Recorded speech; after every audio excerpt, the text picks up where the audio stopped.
Masih ingat Ronaldo Wati, pesepak bola yang digemari anak-anak 15 tahun lalu?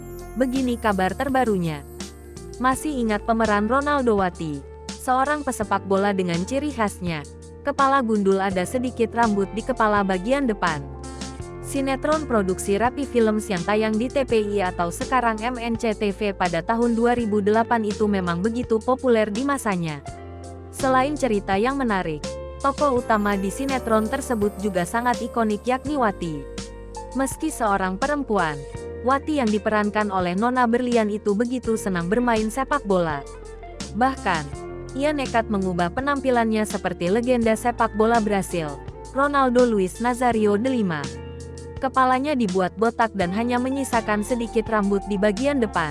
Nona Berlian Sakinah pun menuai banyak pujian karena sangat totalitas saat memerankan Wati. Ia benar-benar digundul belasan tahun berlalu. Lantas bagaimana kabar Nona Berlian Sakinah kini?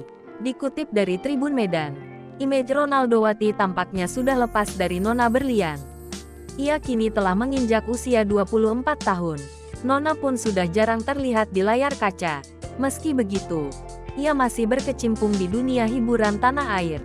Nona sering diundang ke beberapa podcast di YouTube. Adik aktor Biowan tersebut juga sempat membintangi serial adaptasi Wattpad yang berjudul Cool Boys vs Cool Girl.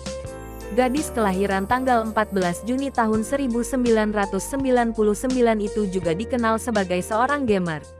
Nona bahkan menjadi brand ambassador dari sebuah supplier topuk voucher game.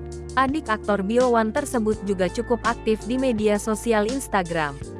Ia kerap membagikan berbagai aktivitasnya, mulai dari liburan, syuting, nongkrong bersama teman, hingga main futsal. Terkait penampilan, Nona cukup mahir dalam memadupadankan busana. Yang jelas, ia tampak sering memakai celana bergaya loose atau longgar. Nona kemudian memadukannya dengan kaos, kemeja, maupun sweater. Soal rambut, gadis berzodiak Gemini tersebut kini tampil dengan potongan sebahu. Ia juga mengecat rambutnya dengan warna cukup terang. Nona ternyata sempat tampil dengan rambut panjang pada tahun 2021 lalu. Ia pun terlihat anggun dengan penampilan tersebut.